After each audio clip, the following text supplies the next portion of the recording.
시작할까요? 네. 다시 인사드리겠습니다. 반갑습니다. 네, 제 이름 백승권이고요. 네, 저는 그 기자 생활하다가 그 참여정부 때 또 청와대에서 대통령 메시지 쓰기를 했습니다. 그리고 2011년부터 이 글쓰기 강의를 하고 있어요. 제가 주로 그 한국에서는 이제 기업체나 뭐 공공기관 이런 그 직장인들 대상으로 비즈니스 라이팅 글쓰기 하고 있는데요. 또 그거 외에도 이제 또 제가 예전에 문학을 또 했기 때문에 그거 외에도 이렇게 어떤 자기 삶을 이렇게 돌아보는 그런 뭐 에세이라고 할까요? 에세이 글쓰기도 하고 있고 또 작년에는 이제 아이들을 위한 또 글쓰기 책을 썼습니다. 이게 말 잘하는 아이, 글 잘 쓰는 아이인데요. 이렇게 두루두루 아무튼 글쓰기 강의를 하고 있습니다. 지난주에 이제 금토일 3일 동안 독일 그 에센에서 그 독일 교사 협의회에서 이제 강의를 했습니다. 제가 올해 이제 5월달에 이탈리아에서 또 베네치아에서 강의를 했었는데 그때 이게 뵀던 분들 계시죠, 그죠? 네. 그때도 느꼈었고 또 독일에서 느꼈지만 우리 이 한글학교 교사분들을 이렇게 만나면 제가 마음이 굉장히 뜨거워지는 것 같습니다. 아마 세종대왕님이 살아계셨다고 한다면 여러분들을 좀 업어주고 싶어 할 거예요. 너무나 고맙고 이게 뭐 누가 시킨 것도 아니고 또 무슨 뭐 이렇게 무슨 돈을 받는 것도 아니고 어찌 보면 이렇게 그냥 순수한 열정으로 이 한글을 지켜내고 또 아이들이 이제 이 한글을 잘 사용하는 어른으로 성장할 수 있도록 그렇게 도와주시는 거에 대해서 제가 너무나 감사드리고요. 저도 이제 이 말과 글을 이렇게 다루는 사람으로서 우리 선생님한테 일단 굉장히 존경하고 싶다는 그런 마음부터 전달을 하고 싶습니다. 저는 이제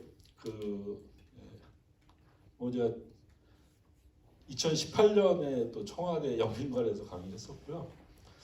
저를 혹시 TV에서 보신 분들 계시나요? 제가 유퀴즈 온 더 블락에 또 문서의 신으로 또 나왔습니다. 아마 이 유튜브에 유퀴즈 백승권 치면은 이제 제가 이렇게 방송한 게 나올 겁니다.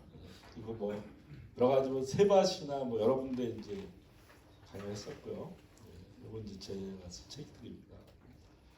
자, 그래서 이렇게 여러분들하고 이제 이렇게 이제 오늘 2시간 동안 오전 2시간은 이제 말 잘하는 아이, 글 잘 쓰는 아이, 즉 어떻게 우리가 아이들이 말을 잘하고 글을 잘 쓰는 그 어른으로 성장시킬 것인가 이거에 대한 이야기를 할 텐데요. 제가 준비한 내용도 있습니다. 준비한 내용들을 이제 설명을 드리고 또 오늘 간단하게 실습해 볼 거예요.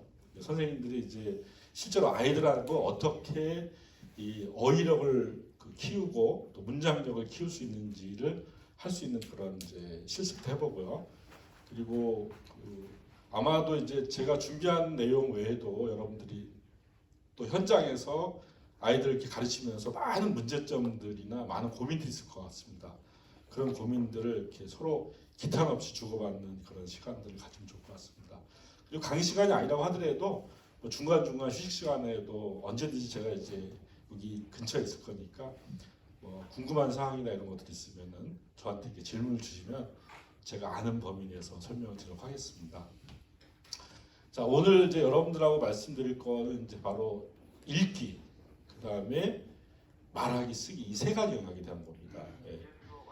읽기라고 하는 것은 이제 인풋이죠, 그죠? 이렇게 우리가 읽고 듣는 게 인풋입니다. 그리고 말하고 쓰는 것이 아웃풋이죠, 그죠? 이렇게 이제 들어오는 것과 나가는 것에 대한 얘기를 할 겁니다.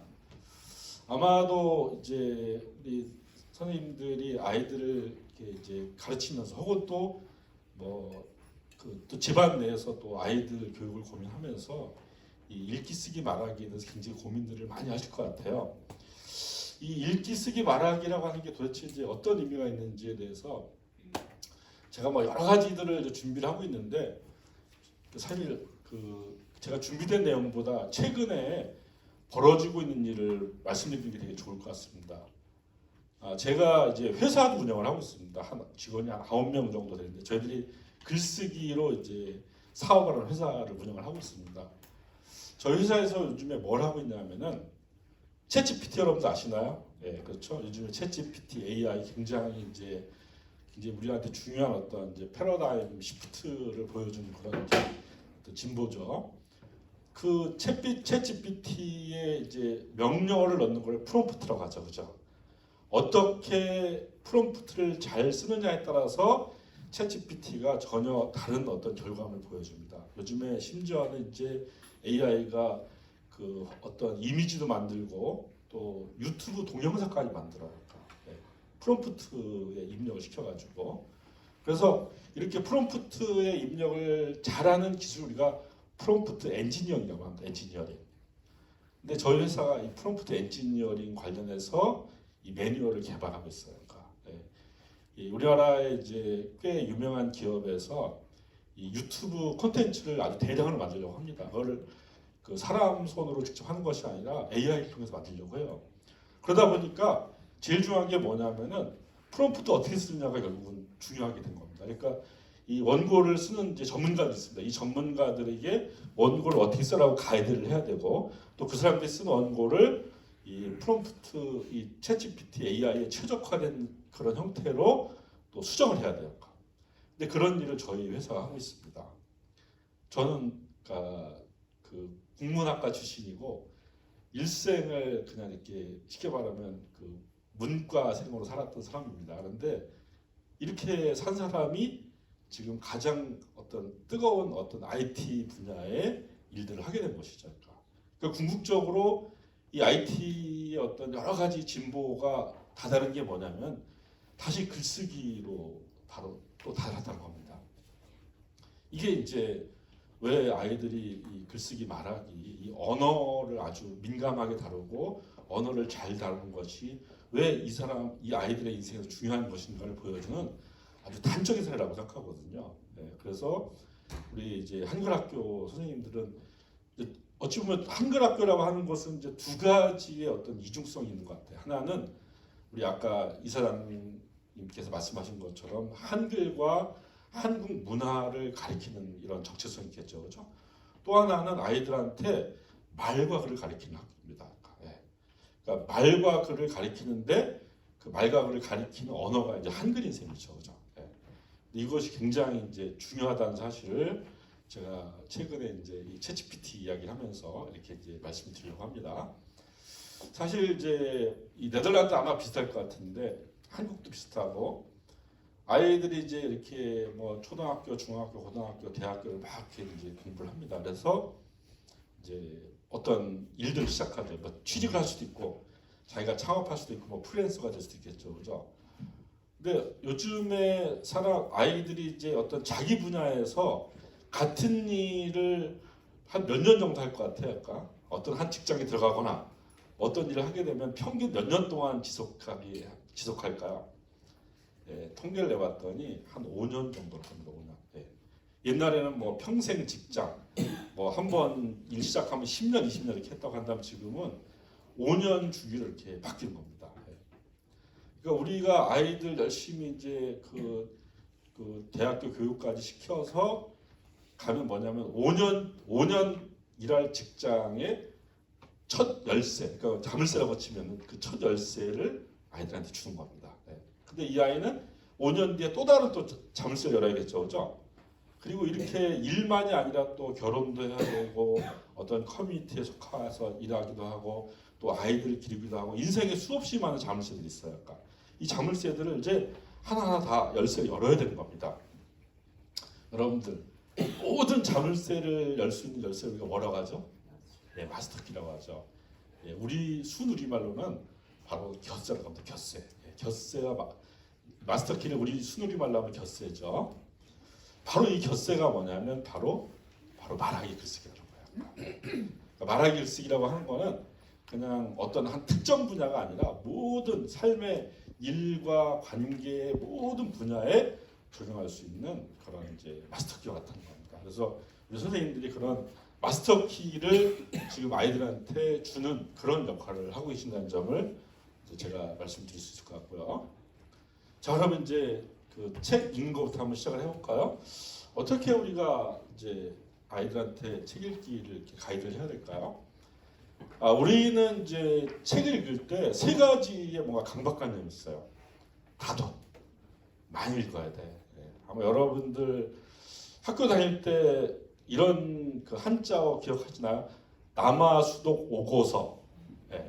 남자라고 하면 모름지기 5줄의 책을 읽어야 돼 라고 하는, 이제 이게 참 되게 좀성 양성 평등 관점에서는 별로 안 좋은 말이긴 한데, 어쨌든 이렇게 책을 많이 읽는 걸 대단히 이제 권장을 하죠, 그죠?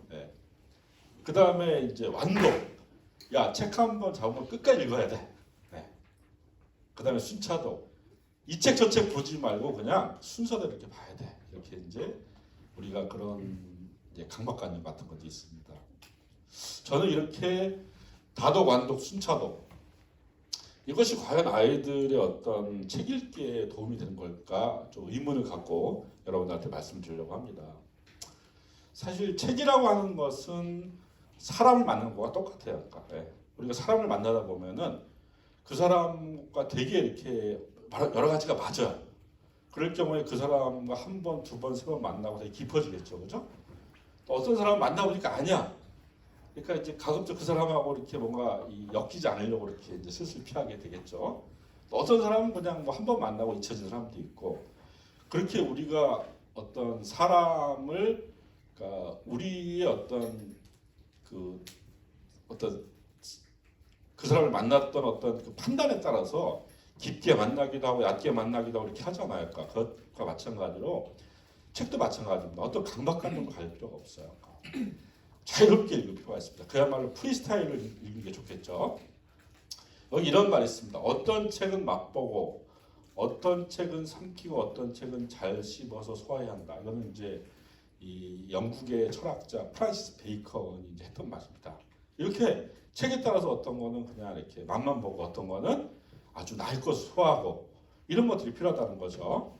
자, 그래서 이런 이제 프리스타일 이 책을 읽는 방법들은 여러 가지가 있습니다. 뭐 조금씩 읽기도 있고, 소리내어 읽기도 있고, 뭐 베껴 쓰기도 있고, 또 중요한 게 뭐냐면, 우리가 책을 읽을 때 그러니까 책의 전체가 하나의 여행이에요. 그러니까 책을 읽는 행위 자체가 여행을 하는 겁니다. 근데 우리는 대체로 지도 없이 여행을 하고 있어요. 그러니까 책을 읽을 때. 여러분들 한 권의 책을 읽기가 되게 쉽지가 않죠, 그죠? 책 한 권 읽고 나면 뭐가 남습니까? 이렇게 질문을 하면 대체로 답들을 잘 못하시죠, 그죠? 근데 책을 읽고 나면 중요한 게 남습니다. 뭐가 남냐면 뿌듯함이 남죠. 뿌듯함이 남지만 딱히 남는 게 없어요. 그러니까. 이게 뭐냐면 그냥 지도 없이 책을 읽어서 그래요. 그러니까 여행을 하는데 지도 한 장 내비게이션 없이 그냥 여행을 한다고 쳐보세요. 그러면은 내가 지금 어딜 다니는지 모르잖아요. 그죠? 지금 이 순간 야 이거 보니까 되게 멋있는 성당이 있어. 그렇게 어떤 드문드문 내가 꽂히는 것만 기억에 남겠죠. 그죠? 우리가 그렇게 독서를 하고 있습니다. 근데 우리가 그 여행을 할 때 지도를 갖고 있고 내비게이션을 갖고 있다고 한다면, 예를 들면 암스테르담 이렇게 생겼고 여기에 뭐 반고 뮤지엄 이렇게 있고 여기에 뭐가 있고 이렇게 전체를 보고 이 전체 속에서 지금 내가 여기 지금 반고 뮤지엄 보고 있어 이렇게 느끼는 거잖아요. 그러니까 이렇게 지도와 내비게이션을 갖고 우리가 여행을 하듯이 독서도 그렇게 해야 된단 말이에요. 그러니까. 근데 그렇게 하려면 어떻게 할까요? 여러분들 그 책에서 머릿말, 목차, 책의 표지에 있는 표사 이런 것들을 잘 봐야 됩니다.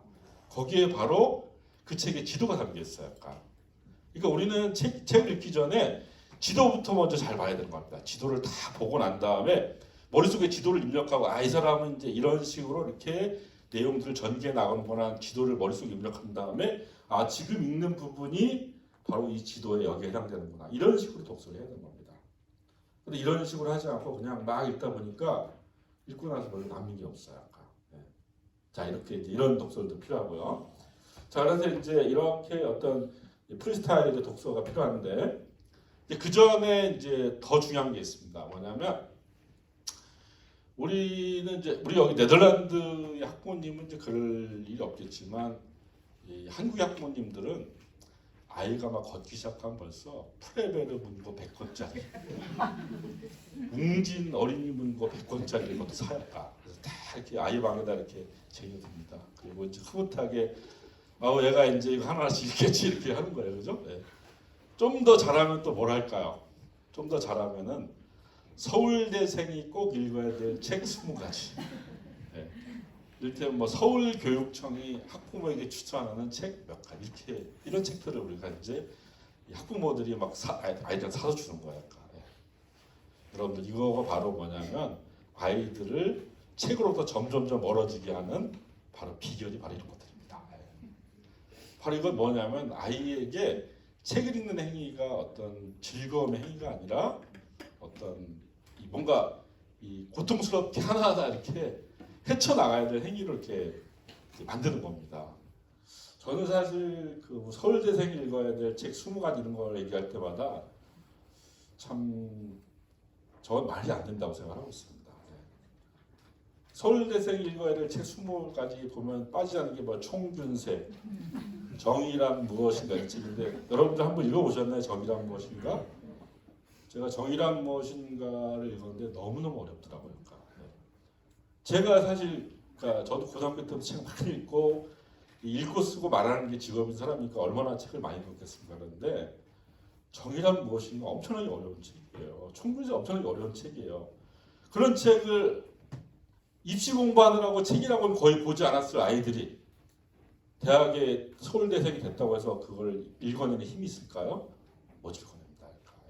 그 뭐냐면은 이걸 아이들이 실제로 읽으라는 게 아니라 야 서울대에는 이런 수준의 책을 읽어 라고 하는 걸 보여주기 위한 거예요. 그런데 학부모들은 또 그걸 모르고 따라서 하는 것이죠. 여러분 아이들이 야 이 책은 도대체 내가 뭔가 이렇게 범접할 영역이 아닌가 보다 하고 다 이렇게 접어버리는 겁니다.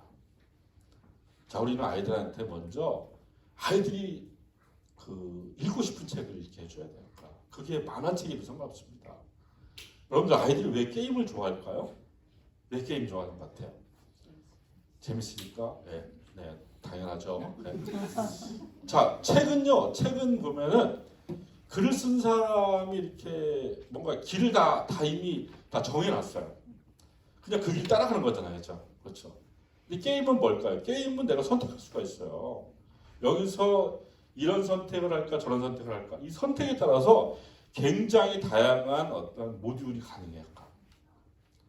아이들은 자기가 선택할 수 있는 것, 주도성을 발휘할 수 있는 분야를 다 좋아하게 돼 있어요. 그러니까 아이들이 좋아하는 것들은 대부분 다 자기가 뭔가 주도성을 발휘할 수 있는 분야예요. 근데 책은 사실은 주도성을 발휘하기에는 한계가 있는 것들입니다. 어떤 부모님들이 그래요. 우리 아이가 도대체 책을 읽지 않아요. 어떻게 하면 좋습니까? 방법이 없어요, 사실요. 네. 걔를 때려서 어떻게 책을 읽게 할 수도 없고 억지로 할 수가 없어요. 그렇게 해서 야 너 이 책 안 읽으면 뭐 이렇게 이를테면 뭐 용돈도 안 줘. 뭐 이런 식으로 해서 책을 읽는다고 한들 그 책이 그 아이의 성장에 도움이 되지 않을까. 여러분들 오히려 그거보다는 그 아이가 좋아하는 게 무엇일까 한번 찾아보세요. 우리 아이가 게임을 좋아해요. 그러면 그 아이가 어떤 게임을 하고 있는지 관심을 갖는 부모는 없어요. 그냥 게임하면 안 돼. 아이가 웹툰을 좋아해요. 그러면 그 아이가 어떤 웹툰을 좋아할까를 관심 있게 보는 부모는 없어요. 그냥 웹툰 보지 말고 책 봐. 전혀 아이가 관심을 갖는 분야에서 학부모님들이 관심을 갖지 않아요. 근데요, 여러분들 책, 웹툰, 게임, 뭐 유튜브 이게 다 뭐냐면은 우리가 인생을 살아가는데 우리 인생을 시뮬레이션을 해야 돼요, 여러분들. 우리가 왜 책을 읽을까요? 책이라고 하는 것은 뭐냐면 인류가 이렇게 많은 경험들을 해왔잖아요. 경험한 것을 그 다음 세대한테 물려주기 위해서 기록을 한 거거든요. 근데 그 안에 어떤 그 물려주는 가장 좋은 방식이 바로 스토리텔링 방식이라고 이야기를 할까. 그래서 이 스토리텔링 애니멀이라는 책이 있습니다. 거기 보면은 인류는 자기의 경험을 이야기 방식으로 전달해 줄 때 가장 잘 전달하고 또 잘 수용을 한다고 해요. 그래서 이제 아이는 그 사람들이 본능적으로 이야기를 좋아하는 거는 바로 그 이유 때문에 좋아하는 거예요. 근데 이것이 이제 가장 최적화되고 오래된 바로 이 형식이 바로 책인 거예요. 책. 근데 책만 그러냐? 사실 게임도 그렇고 유튜브도 그렇고 웹툰도 다 그런 어떤 이야기가 담겨 있어요. 즉 뭐냐면 이 세상을 살아가는데 우리가 그 모든 걸 다 경험해 볼 수가 없잖아요. 그죠? 책을 통해서 가상의 경험을 해본 거예요. 시뮬레이션을 해보고 그리고 이렇게 살아는 안 되겠다. 이렇게 사는 게 좋아라고 하는 것들을 바로 얻는 것이 독서거든요. 근데 그게 독서만이 아니라 여러분들 게임이나 유튜브나 이 웹툰에도 다 그런 걸로 아이들이 얻을 수가 있어요. 그런데 아이들이 그걸 못 얻는 이유가 뭘까요? 부모님이 자기가 게임을 하거나 웹툰을 하거나 유튜브를 하는 행위를 인정을 하지 않아요. 야, 쓸데없는 짓이야. 거기에 가치와 의미를 부여하지 않아요. 가치와 의미를 부여해줘야 됩니다. 아이들이 그걸 좋아하게 되면은 거기에 가치와 의미를 부여해줘야 돼요. 그리고 네가 하는 게임을 보니까 야, 이거 되게 전략적인 사고를 하는데 도움이 되겠구나. 야, 이 웹툰의 이 주인공은 너무나 그 세계의 어떤 디테일을 잘 살렸네. 이런 걸 부모님들이 아이들이 하는 행위에 대해서 부모님들이 가치와 의미를 부여해줘야 돼요. 그래야지 아이들은 바로 그걸 통해서 바로 이 삶을 시뮬레이션하는 그런 그 어떤 단계까지 갈 수가 있습니다. 그래서 이 책이라고 하는 거, 근데 제가 뭐 이야기가 좀 번지긴 했지만 일단 책이라고 하는 분야에 국한해 보면은 아이들이 원하는 책을 무조건 읽게 해줘야 돼요. 그래서 아이들이 그냥 좋아하는 것이 자연스럽게 이렇게 흘러가는 대로 가야 됩니다. 부모가 인위적으로 어떤 이렇게 웅진 어린이 이런 걸 이렇게 강요하는 것이 아니라 아이들이 이렇게 원하는 방향대로 가야 돼요. 그리고 설사 아이들이 책을 읽지 않는다고 했을 때 아이들이 그럼 좋아하는 게 다른 게 뭘까? 그걸 찾아서 거기에 가치와 의미를 부여해주는 것이 바로 이제 저는 올바른 부모가 아이들한테 할 수 있는 올바른 독서법이라고 생각합니다. 이래야 이렇게 주도성을 발휘해야만 아이들은 그거에 대해서 의미를 이제 찾을 수가 있는 것이죠.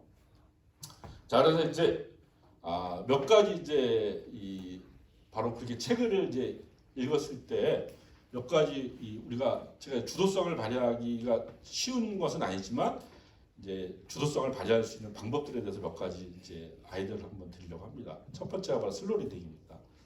슬로우 리딩은 말 그대로 천천히 책을 읽는 거예요. 저도 이제 저희 둘째 딸하고 슬로우 리딩을 해봤습니다. 뭐냐면 1시간 동안 책 한 두세 페이지를 소리내어 읽어요. 그리고 그 책의 이 서너 페이지에 담겨 있는 표현, 그 다음에 구성의 전략을 같이 한번 살펴보는 겁니다.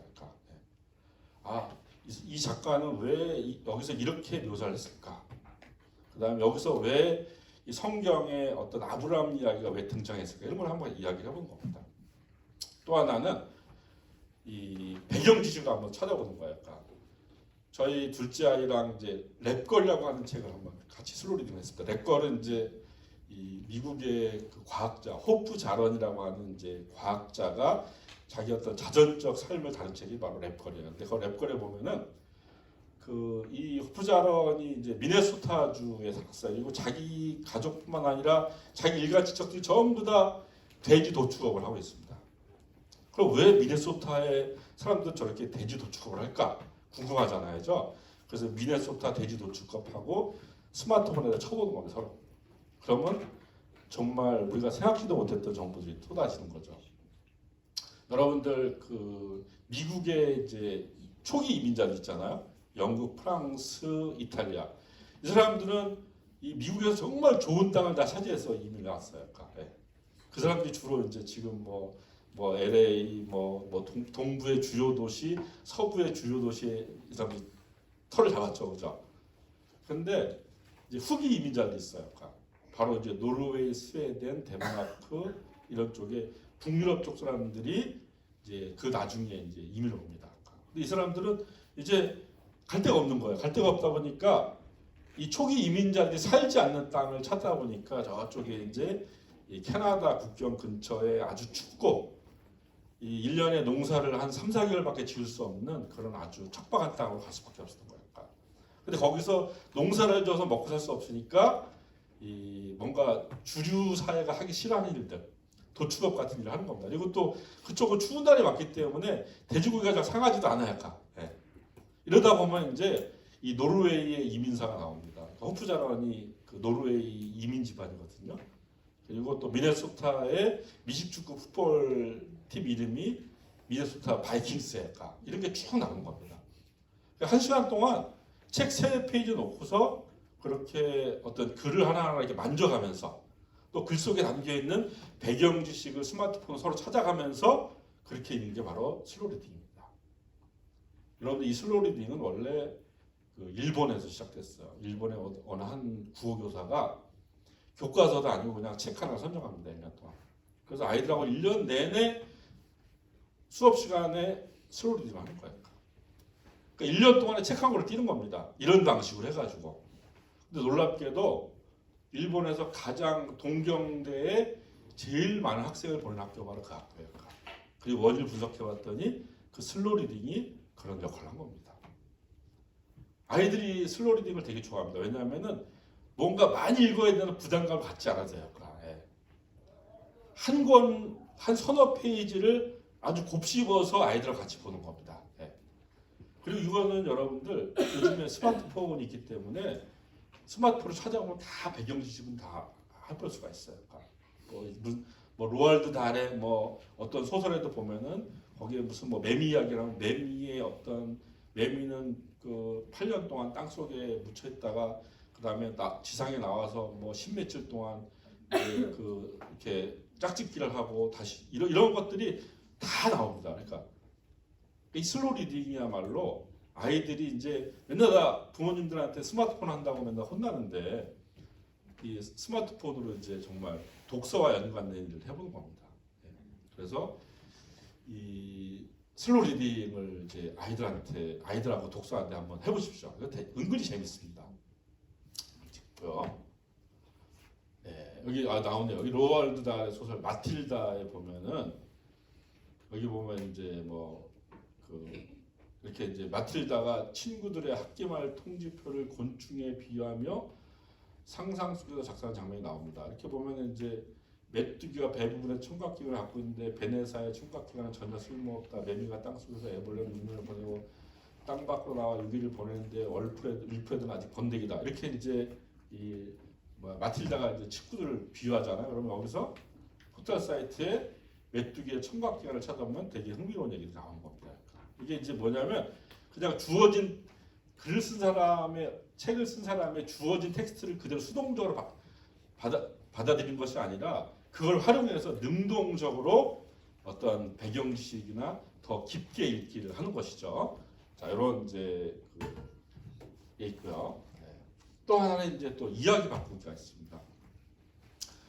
여기 보면 이제 이를테면 여러분 내 이름은 삐삐 롱스트랑킹 아시죠, 그죠? 저기 또 TV 드라마로도 내 이름 삐삐 나왔잖아요, 아까.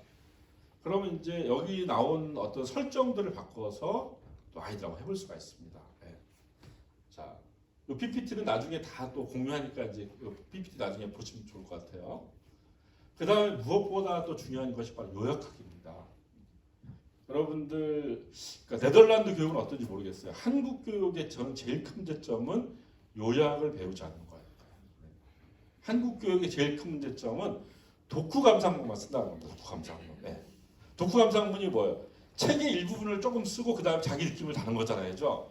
이거야말로 아이들한테 뭐를 해줘들 불러일으키는 그런 교습입니다. 책 다 읽어도 돼요. 그냥 읽는 신용만 하면 돼요. 이렇게 해서는 안 됩니다.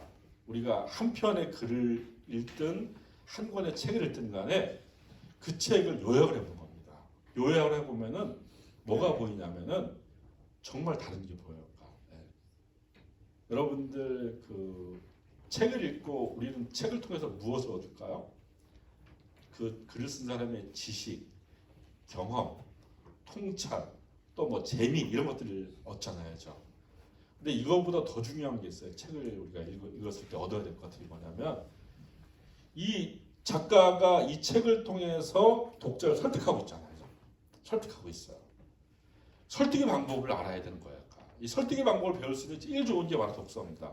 근데 요약을 해보지 않으면은 이 설득의 방법을 알 수가 없어요. 그냥 근데 요약을 해보잖아요. 그러면 이 사람이 이러이러한 전략으로 지금 독자를 설득하고 있구나.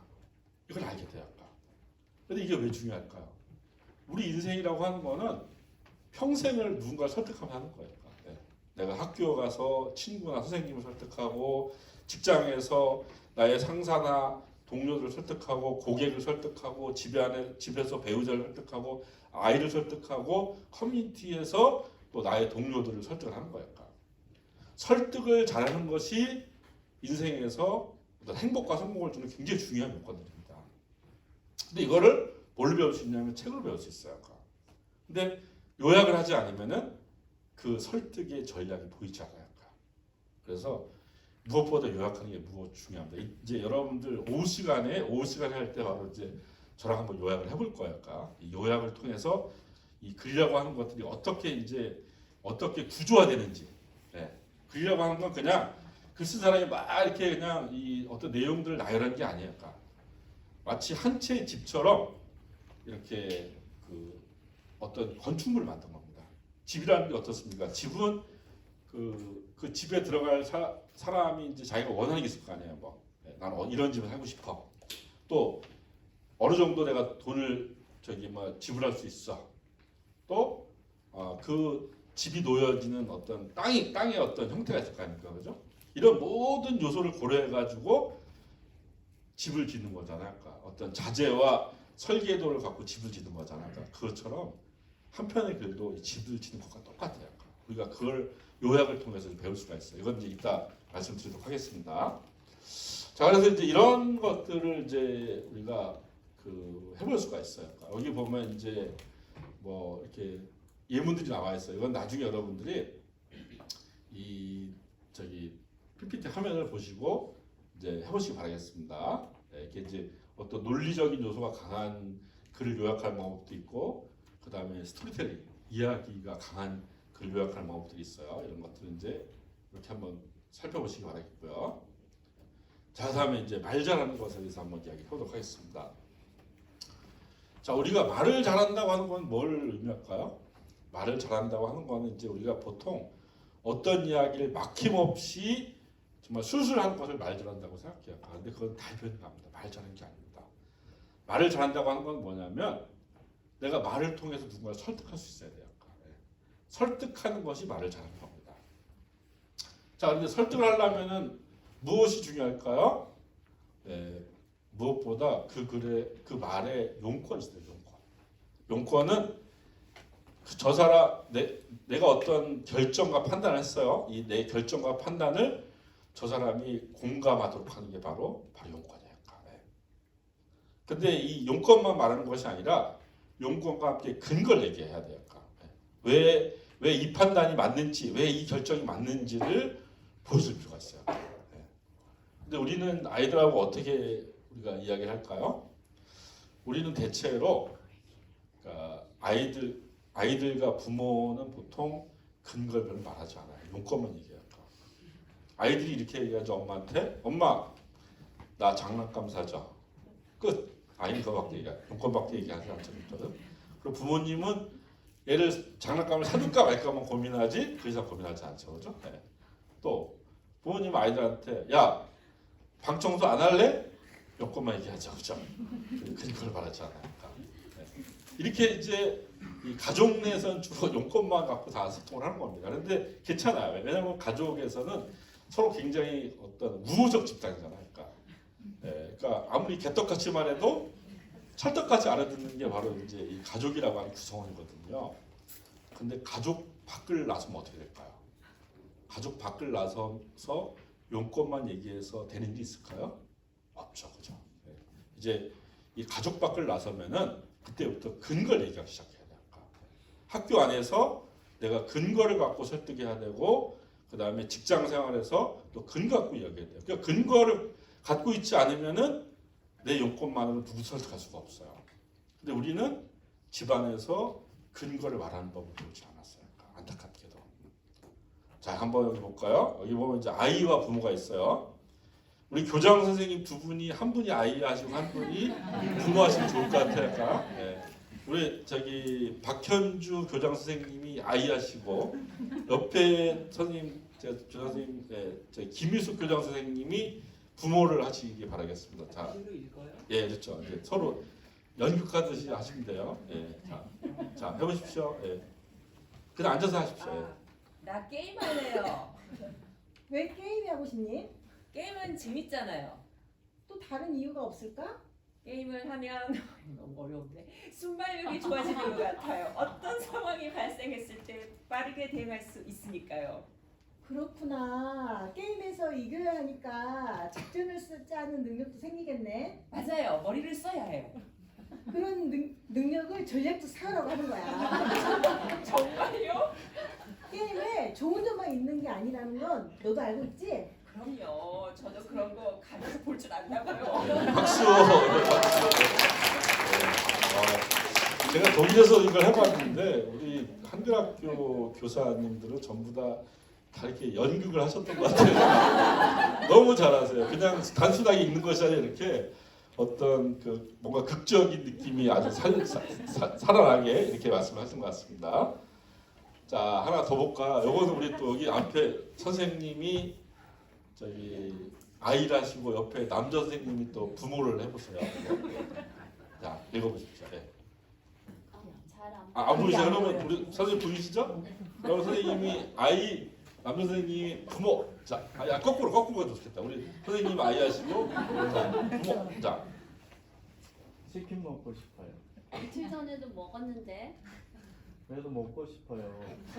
왜 그렇게 자주 치킨이 먹고 싶을까? 친구들이 새로 나온 프링클 치킨이 정말 맛있다고 하더라고요. 어떤 맛이니? 첫 맛은 새콤하고 그다음 달콤하면서 매콤하다네요. 많이 먹어도 질리지 않는데요. 아직 먹지도 않았는데 정말 실감나게 표현하네. 콤이 3개나 들어간 맛이구나. 정말 그러네요. 엄마도 그런 편이지만 왜 채소보다 치킨 같은 게 더 맛있을까? 고기니까 더 맛있죠. 채소는 주로 샀는데 이건 튀기잖아요. 오, 정말 설득력 있는 이유네. 저는 맛있는 치킨을 매일 먹고 싶어요. 몸에 좋은 거 매일 먹어도 되지만 치킨을 매일 먹으면 건강을 해칠 수도 있을 것 같은데. 네, 이렇게 이제 좋습니다. 박수 보내주세요. 그러니까 우리가 이제 용건만이 아니라 뭔가 근거를 이렇게 주고받았을 때 이야기들은 훨씬 더 풍부해지는 겁니다. 그리고 아이가 치킨을 먹기 위해 자기 부모님을 이렇게 설득해야 되는구나. 뭔가 자기의 행위에 대해서 뭔가 정당한 근거를 고민하는 그런 이제 연습을 하게 되는 겁니다. 그래서 바로 이제 아이들과의 대화 속에서 우리는 그동안 용건만 얘기했다고 한다면은 왜라고 하는 바로 이 근거를 이제 물어줄 필요가 있다는 것이죠. 자, 그리고 이제 우리가 용건을 이제 먼저 얘기할 수도 있고 뒤에 얘기할 수도 있습니다. 용건을 먼저 이야기하고 근거를 나중에 얘기하는 걸 두 가지라고 하고요. 그 다음에 용건 근거를 얘기하고 용건을 나중에 얘기하면 이제 미관식이라고 합니다. 근데 이것이 이제 부모와 아이가 서로 이 두 가지 미관식을 쓰는 게 좀 달라져야 돼요. 우리가 아이들하고 이렇게 소통을 하잖아요. 그런데 결정권은 아이한테 있어요, 부모한테 있어요? 다 부모한테 있어요. 그러니까 부모가 그야말로 생사 여탈권을 갖고 지고 있는 겁니다. 아무리 아이가 뭐 이렇게 부모한테 그러니까 자유롭게 말한다고 하더라도 결정권은 다 부모한테 갖고 있어요. 자, 그렇기 때문에 부모는 아이들한테 용건부터 이야기하게 되면 뭐가 되냐면 더 이상 말할 필요가 없어져요. 그러니까, 대화가 더 진행이 되지 않아요. 그렇기 때문에 부모는 아이들한테 용건을 최대한 뒤로 빼고 근거부터 얘기해야 됩니다. 이 근거를 얘기하기 시작하면 아이는 짐작을 해요. 와, 우리 엄마가 이런 얘기를 하려고 좀 하는구나를 알 수 있어요. 그렇죠? 그러면 또 아이는 어떻게 얘기해야 되냐? 아이는 용건부터 얘기하는 그런 어떤 그 습관을 들일 수 있도록 가이드를 해줘야 돼요. 대부분의 아이들은 자기 용건을 말을 못해요. 막 근거만 얘기하다가 많은 수가 돼 있어요. 이게 사실은 아이들이 그만큼 어떤 커뮤니케이션의 약자라는 겁니다. 약자. 더구나 이렇게 안 좋은 일 당하잖아요. 그럼 더더욱이나 용건을 말하지 못하고 근거만 얘기하고 이러다가 아이들이 굉장히 안 좋은 그런 일을 당하는 경우가 되게 많습니다. 그래서 부모는 어떻게 되냐면은 아이가 얘기를 하면은 아이의 이야기를 랩업을 해주고 랩업. 그러니까 네가 얘기한 거를 다시 한번 내가 쭉 이렇게 훑어주는 겁니다. 그래서 아, 네가 지금 바라는 게 이거구나. 용건을 얘기하고 네가 이걸 바라는 걸 바로 이렇게 하기 위해서 지금 엄마한테 A, B, C를 얘기해 줬어. 이렇게 얘기하는 겁니다. 그래서 아이가 한 얘기를 부모가 두 가지로 고쳐서 얘기를 해준 거예요. 그러면 아, 내가 이렇게 이야기했구나를 아이는 발견하게 되는 것이죠. 그러니까 랩업이야말로 사실 그 어떤 부모와 아이가 이렇게 서로 배우고 학습하는데 최고의 방법이에요. 그러니까 아이가 한 말을 부모가 이렇게 두 가지로 정리해 준 것만 해도 아이가 어떤 자기의 어떤 생각들을 이렇게 정리하는 그런 시간을 갖는 것이죠. 이렇게 이제 이런 식으로 서로 소통을 해야만이 아이가 집안 내에서 어떤 수평적인 그런 커뮤니케이션이 가능한 겁니다. 우리 아까 이제 교장 선생님이 뭐 이렇게 신입 직원이 와가지고 이제 뭐 해, 네 이름이 뭐냐, 너 뭐 하는 일이 이렇게 디렉터한테 이제 이렇게 이야기하는 문화가 있잖아요. 약간 이런 플랫한 문화들이 저는 이 우리나라도 결국은 어느 나라든지 간에 민주주의와 경제 성장이 이루어진다고 한다면은 그런 플랫의 형태로 갈 수밖에 없다고 생각해요. 그렇기 때문에 이런 거를 해 나가기 위해서 우리는 아이들한테 미괄식으로 말을 하고 아이들의 말은 두 가지식으로 랩업을 해주는 이런 이제 소통이 필요하다는 것이죠. 자, 그리고 이제 자, 그다음에 이제 또 하나 우리가 생각할 것이 뭐냐면 부모님은 아이들한테 맞는 말만 하죠, 그죠? 나는 이렇게 맞는 말만 하는데 왜 너는 이렇게 말을 듣지 않니? 이럴 수가 있어요. 그러나 이제 말이라고 하는 것은 이성적 측면과 감성적 측면이 두루 이렇게 이루어진 겁니다. 이성적으로 맞는데 감성적으로 접근하지 못하면 그 얘기는 수용되지 않습니다. 그러니까 이성과 감성을 아울러서 살펴봐줘야 되는 거거든요. 자, 여기도 이제 좀 연극이 필요합니다. 자, 여기 보면 이제 우리 요 뒤에 우리 머리 짧게 하신 분이 줄이를 해주시고 옆에 계신 분이 엄마를 해주세요. 자, 한번 엄마부터 한번 읽어주십시오. 네, 엄마.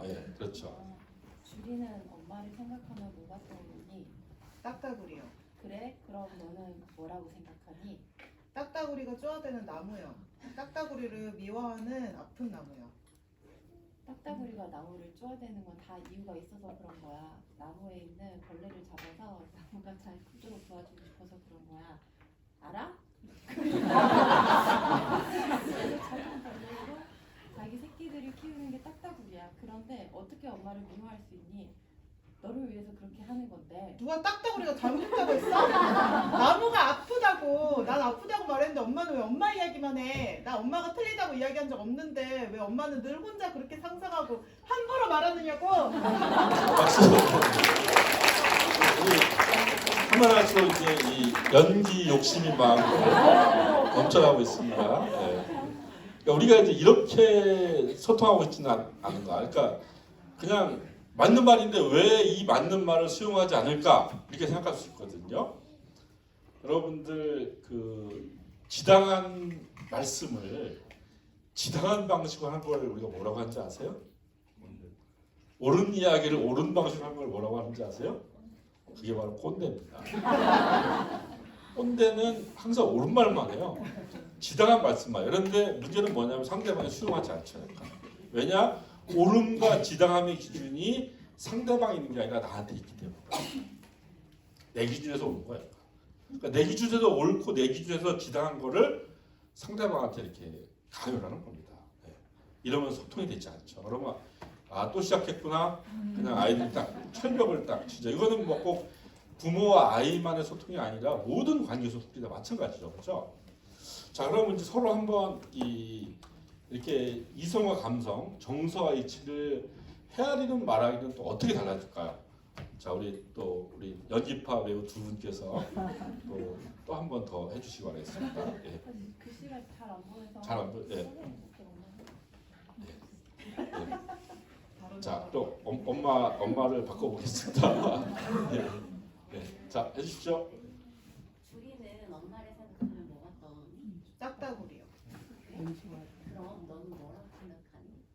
딱따구리가 쪼아대는 나무예요. 딱따구리를 미워하는 아픈 나무요. 그랬구나. 주리는 아픈 거였구나. 시간이 갈수록 해결해야 할 일들이 많아져서 많이 힘들어서 엄마에게 이야기하고 싶은데 엄마가 잘 들어주지 않으니까 마음이 아팠구나. 엄마, 중학교 3학년 졸업시험을 보는 마지막 날에 몸이 너무 아팠어요. 사실 고등학교도 결정된 상황이라서 내신에도 별로 문제가 되지 않는 시험이었어요. 그리고 그 전날 시험을 비교적 잘 치러서 저는 시험 공부를 하지 않고 그냥 자고 싶었어요. 그런데 엄마가 마지막까지 최선을 다해야 한다고 하시면서 병원에 가서 주사까지 맞고 공부하게 했어요. 저 그때 너무 아팠어요. 그리고 문득 이런 생각이 들었어요. 고등학교에 가면 공부를 더 해야 할 텐데 그때 아프면 엄마는 나에게 어떻게 할까? 그때 어떤 느낌이 들었니? 무서웠어요. 그랬구나. 무서웠구나. 그 감정에 잠깐 머물러 보렴. 그리고 왜 무서웠는지 생각나면 이야기해 주니? 엄마 마음에 들지 않는 딸이 될까봐 무서웠어요. 엄마가 저를 사랑해주지 않을까봐 무서웠어요. 엄마가 주리를 사랑해주지 않는 것이 주리는 무서울까? 저는 엄마를 사랑하거든요. 미안하다. 사랑한다. 미안하다. 난 네가 무서웠는지 몰랐어. 정말 몰랐어. 주리야 이렇게 커져서 고맙다. 참 고맙다. 네, 박수 한번 해주세요. 우리 엄마분은 너무 깊이 이렇게 그게 몰입하신 것 같아요. 자, 이렇게 이제 이 이성과 감성을 이건 뭐 비단 이렇게 부모 아이뿐만 아니라 모든 커뮤니케이션에서 중요한 게 바로 이렇게 이성과 감성을 동시에 하는 겁니다. 이치에 맞게 또 정서에 맞게 우리가 이야기를 서로 주고받는 것이죠. 또 하나 이제 사실 말하기 위해서 제일 중요한 게 진정성이죠. 진정성. 여러분들 혹시 빌리 엘리어트라는 영화 보셨나요? 네, 저는 이 영화를 참 여러 차례 봤습니다. 이 영화에 보면은 이제 빌리가 그 왕립 발레학교 이제 입학하려고 그 오디션 보러 가잖아요. 거기 대기 장소에서 뭔가 이제 되게 마음이 불안하니까 같이 오디션 보러 온 친구를 막 이제 때리지 않습니까? 그리고 그 사건으로 이제 이 빌리는 이 왕립 발레학교에 입학한 것이 거의 이제 불가능하다 이런 상황까지 됐어요. 그렇지만 이제 오디션을 봤죠. 그리고 이제 나가는 빌리를 심사위원 중에 한 사람이 묻습니다. 너 춤을 출 때 어떤 느낌이었냐 이렇게 물어봐요. 이럴 때 빌리가 이렇게 대답을 합니다. 모르겠어요. 그냥 기분이 좋아요. 조금은 어색하기도 하지만 한번 춤을 추기 시작하면 모든 것을 잊게 되고 모든 것이 사라져버려요. 사라져버린 것 같아요. 내 몸 전체가 변하는 기분이죠. 마치 몸에 불이라도 붙은 느낌이에요. 전 그저 한 마리 나르는 새가 되죠. 마치 전기처럼. 네, 전기처럼요. 이렇게 이제 이 정말 그 춤을 추고 그 어떤 감정을 느껴본 사람만이 할 수 있는 언어를 쓰게 됩니다. 결국 이제 빌리는 그 발레학교에 합격을 하잖아요. 그렇죠? 네. 그러니까 진정성이야말로 최고의 설득의 무기입니다. 그런데 이 진정성은 그 사람에게 무언가 이렇게 그림이 그려지게끔 얘기해 줘야 돼요. 여기 보세요. 마치 몸에 불이라도 붙은 느낌, 한 마리 나르는 새가 되죠. 마치 전기처럼. 그러니까 자기 안에 있는 어떤 감정들을 상대방이 뭔가 느낄 수 있는 그림을 그릴 수 있는 언어로다 써줘야 됩니다. 그래야만이 진정성이 느껴진 거거든요. 제가 이제 그 서울에서 이제 삼성 경제연구소라는 데가 있어요. 거기에 그 삼성 경제연구소를 세리라고 합니다. SERI 세리 CEO 포럼에 이제 그 리더의 글쓰기 강의를 제가 해요. 그러면은 그 자리에 이제 어떤 분들 보면은 되게 이제 크리스찬으로서 신앙이 굉장히 돈독한 분들이 있어요. 근데 그분들이 자기 신앙 이야기를 해요. 근데 느낄 수가 없어요. 그분은 대단한 어떤 뭐 은총을 느꼈다고 하는데 그 은총이 무엇인지를 본인만 아는 거예요. 우리는 알 수가 없어요. 우리가 알 수 있도록 해주려면 어떻게 될까요? 바로 그림이 그려진 언어로 이야기해 줘야 돼요. 자, 그래서 이 진정성과 함께 우리가 중요한 것은 뭐냐면은 바로 쇼 돈텔이야. 이 쇼 돈텔은 이 미국의 소설가 어니스트 헤밍웨이의 글쓰기에 아주 유명한 명언입니다. 돈텔 설명하지 말고 보여줘. 예. 우리 보여주는 언어로 쓸 필요가 있어요. 예. 근데 이 대체로 보면 말하기도 그렇고 글쓰기도 그렇고 보여주는 언어로 쓰는 사람들이 굉장히 드물어요. 제가 이제 몇 년 전에 어떤 이제 기업체 강의를 갔는데 첫 시간에 이제 아이스 브레이킹 하잖아요. 아까 아이스 브레이킹 하는데 첫 시간에 자기 인생에서 이제 굉장히 의미 있는 일을 한번 글을 써보라 그랬어요. 그랬더니 어떤 여성분이 신혼여행 갔다 온 얘기로다 막 A4 용지 막 3장에 걸쳐서 쫙 쓰셨어요. 신혼여행 얘기로 막. 근데 제가 그 신혼여행 얘기를 보고 깜짝 놀랐어요. 3장을 다 읽었는데 이분이 신혼여행을 어딜 갔다 온지 알 수가 없어요. 동남아로 갔는지 유럽으로 갔는지 미국 갔는지 알 수가 없어요. 약간. 이분은 전부 다 어떻게 썼냐면 낯선 이국의 풍경에 넋을 잃고 말았다 이런 식으로 다 쓰신 거예요. 그래서 제가 그분한테 그랬습니다. 혹시 남편분이 국정원 다니세요? 국정원 아니세요. 근데 왜 이렇게 쓰셨어요? 그랬더니 자기도 모르게 썼다는 겁니다. 자, 그럼 우리가 그림이 그려주는 언어로 말을 하는 것, 그림이 그려주는 언어로 글을 쓴다고 하는 건 뭘까요? 바로 그걸 하기 위해서 우리가 4가지를 생각해야 됩니다. 첫 번째는 바로 고유명사를 써야 돼요. 고유명사. 네. 그 다음에 두 번째는 숫자를 써요. 숫자. 자, 그와 나의 거리는 어중간했다. 자, 몇 cm부터 어중간히 맞히는 분한테 제가 아주 큰 선물 드릴게요. 네. 그는 나에게 푼돈을 주었다. 과연 얼마부터가 푼돈일까요? 네, 이게 바로 측량할 수 없는 언어들이거든요. 그 다음에 세 번째는 육하원칙. 육하원칙은 모든 말하기 글쓰기에 바로 체크리스트 같은 거예요. 그러니까 여러분들이 어떤 말을 하거나 어떤 글을 쓸 때 이 육하원칙만 잘 담아도 여기에 중요한 게 담기고 구체성이 살아날 겁니다. 그 다음에 오감. 우리는 5개의 감각을 갖고 있죠. 시각, 청각, 후각, 미각, 촉각. 여러분들은 지금 어디 앉아 계신가요? 어디 앉아 있죠? 네. 의자 앉아 있죠. 그죠? 근데 세상에 의자는 존재하지 않아요. 네. 그냥 회색 플라스틱 의자가 존재하죠. 그렇죠? 딱딱한 나무 의자가 존재하죠. 보통 명사로서 의자가 존재하지 않아요. 자, 우리나라 사람들은 이렇게 말하길 좋아하죠. 어느 여름날 그녀와 함께 자동차를 타고 남쪽 해안 도시에 놀러 갔다 왔다. 이렇게 말하길 좋아합니다. 네. 이건 보면은 무언가 구체적인 하나도 안 보이죠, 그죠? 네. 그러니까 뿌옇게 그려진 사진 같죠, 그죠? 우리가 여러분들 뿌옇게 그려진 사진 보고 뭐 느낄 수 있어요? 느낄 수가 없죠, 그죠? 해상도가 딱 맞춰진 그런 사진을 봐야만이 무언가를 느낄 수가 있잖아요, 그죠? 근데 여러분들 이 영국이나 미국의 영미권의 소설을 보면은 이렇게 쓰지 않아요. 네. 거기는 뭐냐면 그와 나의 거리는 4피트 반이었다. 제가 이 마크 트웨인의 뭐 톰 소의 모험이나 뭐 이런 걸 보면은 뭐 토마스 하디의 테스 이런 걸 보잖아요. 거기에 어느 것도 두루뭉실하게 넘어가는 건 없어요. 네. 그는 나에게 10센트를 주었다 이렇게 이야기하는 거예요. 그러니까 앞서 어느 여름날 그녀와 함께 자동차를 타고 남쪽 해안도시에 놀러갔다 이렇게 쓰는 것이 아니라 7월 30일 정오 제니와 함께 캐딜락을 타고 마이애미 해변을 놀러갔다 이렇게 쓰는 겁니다. 이렇게 써야만이 이렇게 말을 해야만이 상대방 머릿속에 그림이 그려지고 그림이 그려져야만이 나의 말과 글이 상대방을 설득할 수가 있어요. 여러분들 말할 때 항상 이 4가지를 잊지 말아야 돼요. 그러니까 고유명사, 숫자, 육하원칙 그 다음에 우리의 5가지 감각이 찾아낸 정보들.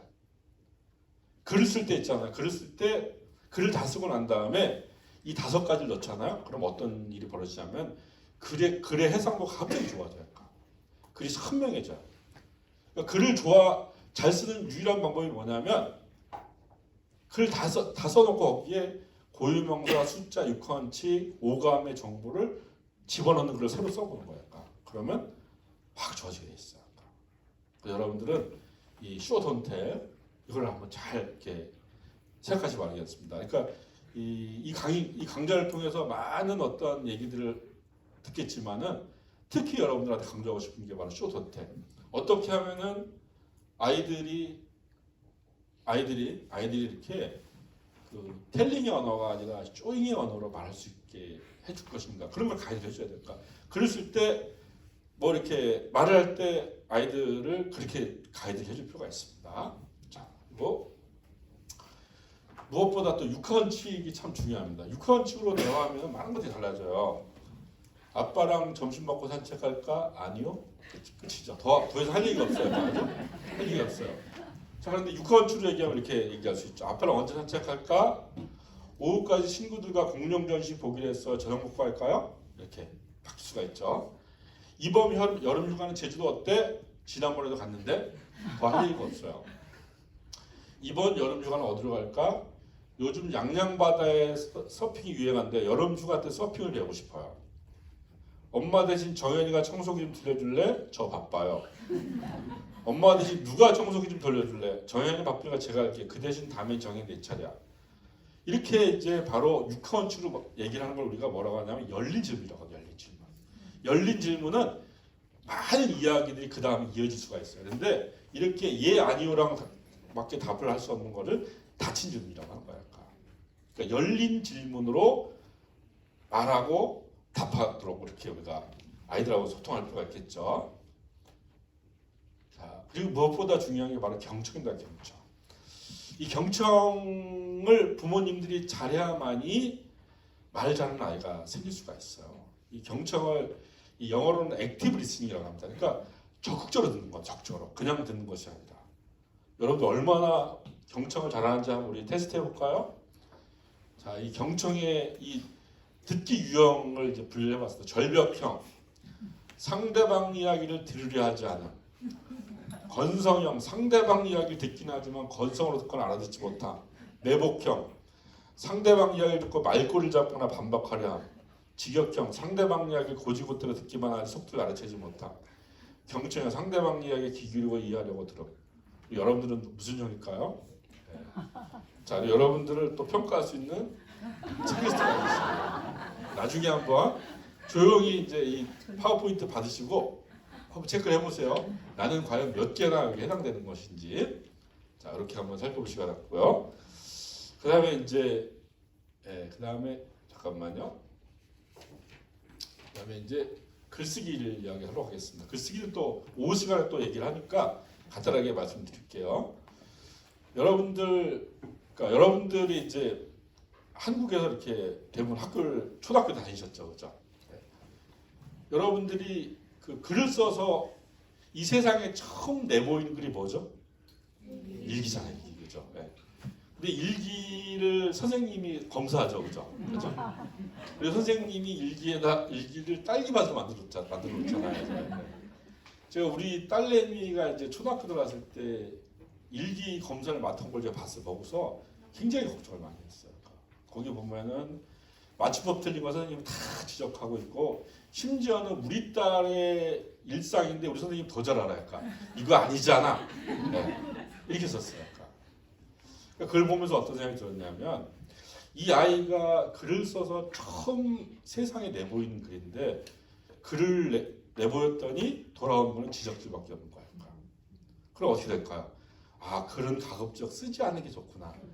쓰면 쓸수록 지적질을 당하기 때문에 안 쓰는 게 좋구나. 이렇게 생각해서 대부분의 사람들이 이제 글을 안 써요. 그러니까 쓸 수밖에 없는 상황에서만 쓰게 되는 것이죠. 이렇게 자란 어른들이 어떻게 될까요? 이렇게 자란 어른들이 또 회사에 가서 보고서 못 쓴다고 또 지적질 당하는 거예요. 네. 아무개 씨는 발로 글을 썼는가 봐. 네. 아무개 씨는 학교 도대체 뭘 배웠어? 이런 식으로 인격 모욕까지 당해가면서 지적질을 당한 겁니다. 그러니까 이 사람의 인생은 뭐냐면 글쓰기와 관련해서 지적질 시작해서 지적질을 끝나는 거예요. 이렇게 계속 이런 악순환이 벌어지고 있습니다. 저는 이제 이거 한번 터치 한 번만 해주세요. 예. 자, 이런 악순환을 우리는 이제 끊어야 됩니다. 아이들은 글을 쓴 것만으로 엄청난 칭찬을 받아야 돼요. 그냥 네가 글을 써서 세상에 보인 것만으로 엄청난 칭찬을 받아야 된다. 그러면 아이는 글을 쓰니까 이렇게 많은 사람들이 나를 칭찬해 주네 라고 하는 이런 경험을 갖게 해야만이 아이가 계속 글을 쓸 수 있고 결국 글을 많이 쓰면 쓸수록 좋아지는 거잖아요. 아까 그런 선순환을 만들어줘야 되는 겁니다. 제가 이렇게 이제 말을 하면 항상 이렇게 질문하시는 분들이 있어요. 아이가 분명히 저 문장이 틀렸는데 저걸 바로 적어줘야지 왜 그냥 넘어가면 됩니까? 라고 이야기를 할까? 그런 분한테 제가 이렇게 말씀드리고 싶습니다. 아이가 이제 틀린 표현들이 있어요. 틀린 표현이나 문법적으로 틀린 게 있잖아요, 그죠? 그걸 틀린 것마다 다 지적을 해주면 어떻게 될까요? 아이가 그걸 수용할까요? 수용을 못합니다. 그냥 포기해버려요. 그냥 그걸 이건 내가 할 수 있는 영역이 아니구나 생각하는 거예요. 글을 쓸 때마다 딸기밭 가득하게 해주면은 그걸 아이들이 배우는 게 아니라 그냥 포기해버려요. 그래서 저는 사실은 글을 쓰다 보면은 글에 관심을 갖다 보면 점점 맞춤법도 맞춰지고 자동으로 이렇게 좋아진다고 생각하거든요. 그런데 정말 지적질을 그래도 꼭 하고 싶을 때에는 한두 개만 해준 거야. 글 한 편에 많은 것이 있지만 틀린 것마다 다 해주는 것이 아니라 반복적으로 틀린 거 한두 개만 해주는 겁니다. 그래야만이 아이가 그걸 수용할 수가 있어요. 아이들한테 글을 써보니까 이렇게 칭찬도 받고 이렇게 사람들한테 환대를 받았다고 하는 그런 좋은 경험을 심어줘야만이 그 아이가 점점 글을 쓰게 되고 그래야 직장생활 혹은 사회생활을 하면서도 자신 있게 글을 쓸 수가 있습니다. 그래서 무엇보다 이제 중요한 것이 이 칭찬을 해주는 거라고 생각이 들고요. 또 하나는 이제 자기 이야기를 발견할 필요가 있습니다. 여러분들 이 세계적인 연설들, 뭐 스티브 잡스의 스탠포드 대학 졸업 추측사, 오바마가 이제 무명의 정신이었을 때 2007년인가요? 그때 이제 존 케리라고 하는 미국의 민주당 후보의 지지 연설을 이 무명의 정치인 오바마가 하게 됩니다.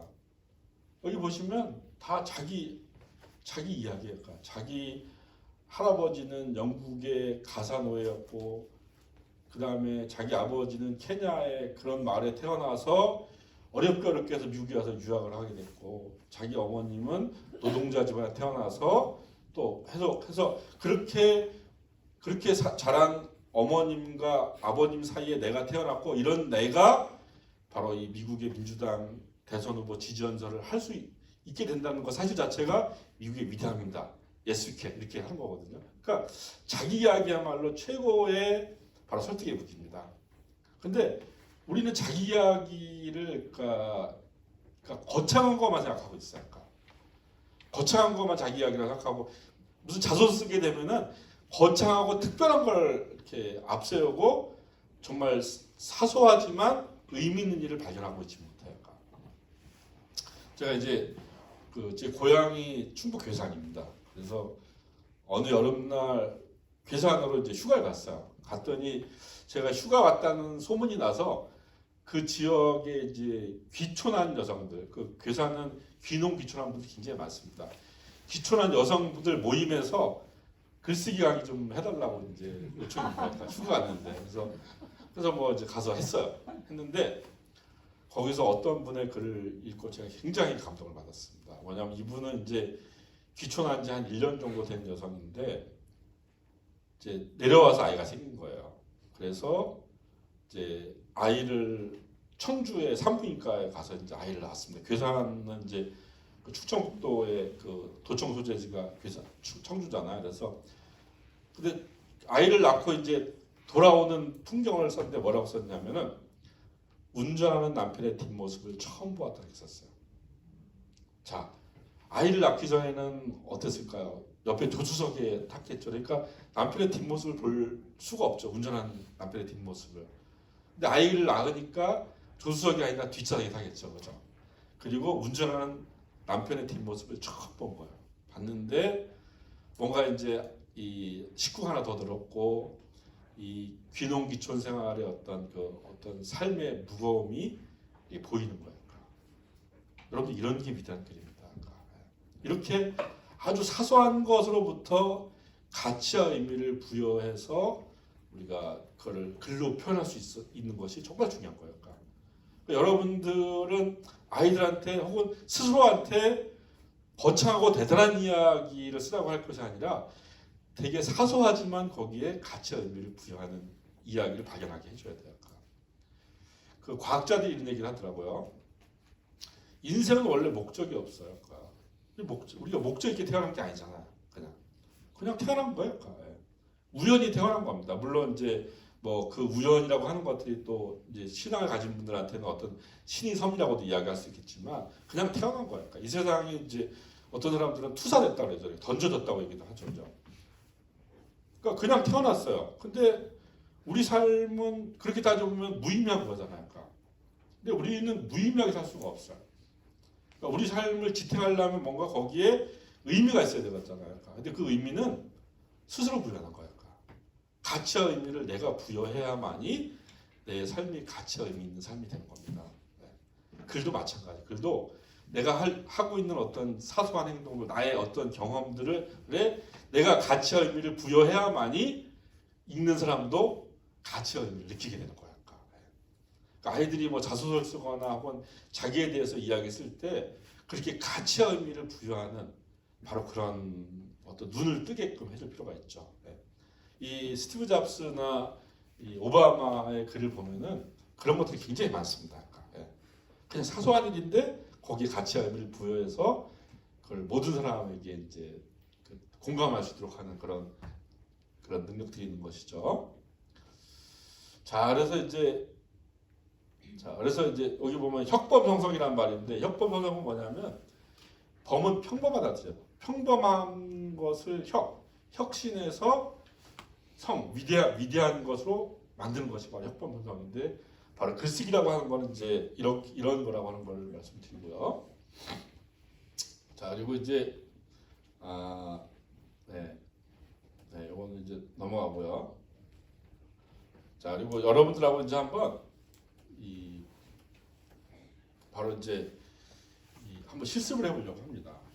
그러니까 여러분들이 아마 아이들하고 이제 한글학교 이 아이들을 가르치면서 어휘력 굉장히 고민 많잖아요. 어휘력 어떻게 하면 아이들이 어휘력을 키워줄 수 있을까? 또 하나의 어떤 문장을 만들고 한 편의 글을 쓰게 할 수 있을까? 이런 것들 고민 되게 많이 할 겁니다. 그래서 그렇게 할 수 있는 이제 나름대로의 이렇게 제가 그 강의를 통해서 발견한 그런 이제 내용들입니다. 여기 보시면 가로 9칸, 세로 9칸이죠, 그죠? 그 다음에 9칸씩 하면 이게 또 9개의 또 블럭이 형성이 되죠, 그죠? 그렇죠? 네. 자, 그러면 이제 거기에 제일 가운데에 내가 글을 쓰고 싶은 핵심 키워드를 넣는 겁니다. 그 다음에 이 핵심 키워드와 연관된 내용을 여기다 이렇게 이 주변 8개를 쓰는 거예요, 8개를. 그 다음에 여기 쓴 핵심 키워드는 또 이쪽 블록의 핵심 키워드가 되고 요거는 이렇게 되는 거예요. 이렇게. 자, 그러면 이제 하나의 키워드가 한 70여 개 정도의 연관 키워드로 확산이 됩니다. 자, 이렇게 이제 먼저 어떤 어휘력을 이렇게 넓히는 거예요. 근데 이거를 이제 그 독일 연수 때 했더니 이런 말씀을 하시더라고요. 아이들이 저 글자를 다 못 채울 텐데요. 이렇게 얘기를 한 거예요. 어휘력이 딸려서. 그래서 제가 그랬습니다. 그렇다고 한다면 아이들한테 거기에 독일어로 쓰게 하세요라고 했어요. 여러분들 한글학교가 이제 물론 한글을 배우는 학교잖아요. 근데 한글만을 갖고 우리가 어휘력이 좋아진 게 아닙니다. 이 어휘력이라고 하는 거는 단어 하나하나를 아는 능력이 아니에요. 그러니까 맥락 속에서 이 말을 하거나 글을 쓰면 맥락이 형성되잖아요. 그죠? 그 맥락을 펼쳐가는 능력이 바로 그 속에서 어휘력이라고 하는 것이 따라오는 겁니다. 그래서 아이들이 독일어가 됐든 한글어가 됐든 네덜란드어가 됐든 한글어가 됐든 간에 자기의 생각을 이렇게 펼쳐서 말할 수 있어야 돼요. 그러다 보면은 이제 어휘력이 좋아지는 거예요. 그래서 여기에 이제 만약 여러분들이 나중에 이제 아이들하고 할 때 여기에 그냥 영어나 꼭 한글을 안 적어도 돼. 해도 됩니다. 그래서 일단 이렇게 이제 한번 키워드를 확장하는 연습을 여러분과 해보려고 합니다. 자, 여러분들 종이 다 있나요? 네. 종이가 혹시 종이가 없는 분들은 옆에 좀 가서 좀 얻으십시오. 네. 그래서 이렇게 가로 9칸, 세로 9칸, 81개 칸을 만들어 보세요. 일단 81개 칸. 네.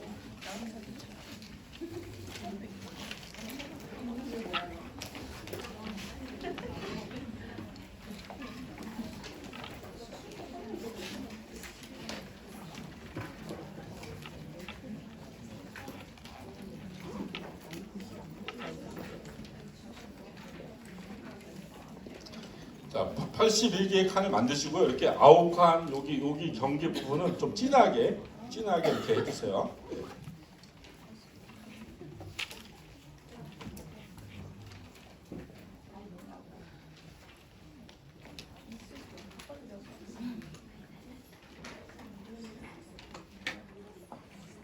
예, 줄을 10개를 그어야 9칸이 생깁니다. 네.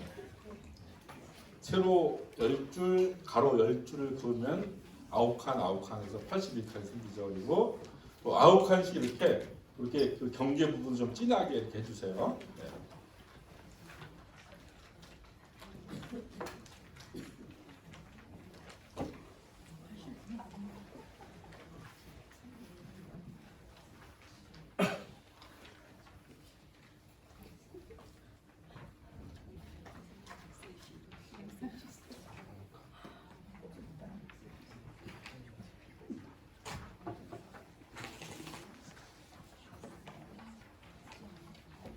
자, 다 하셨나요? 저쪽에 종이 좀 내주십시오.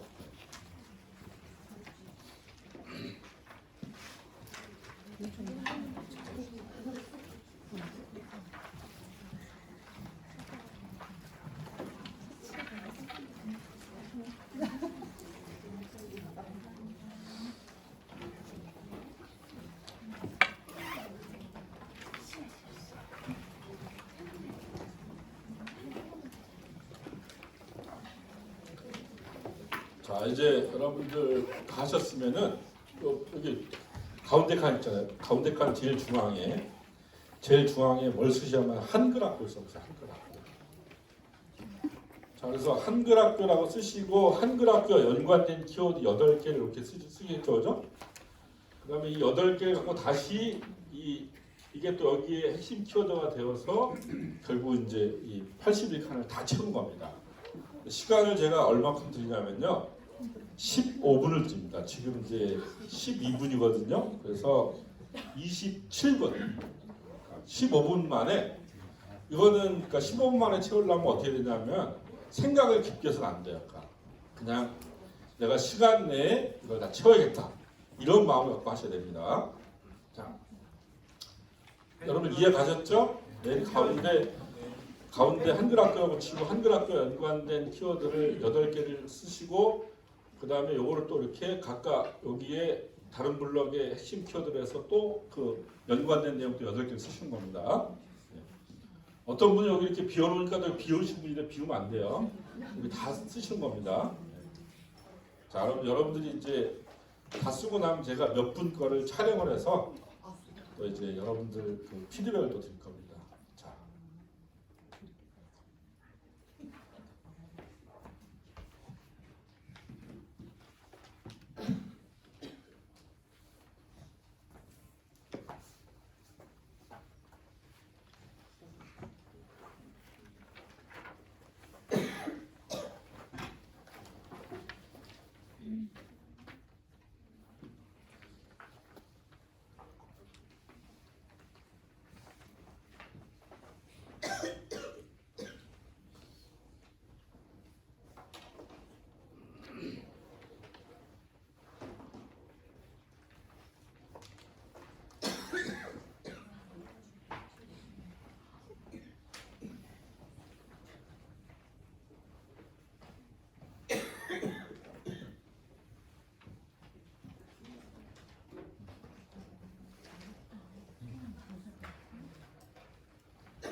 단어를 반복해서도 됩니다.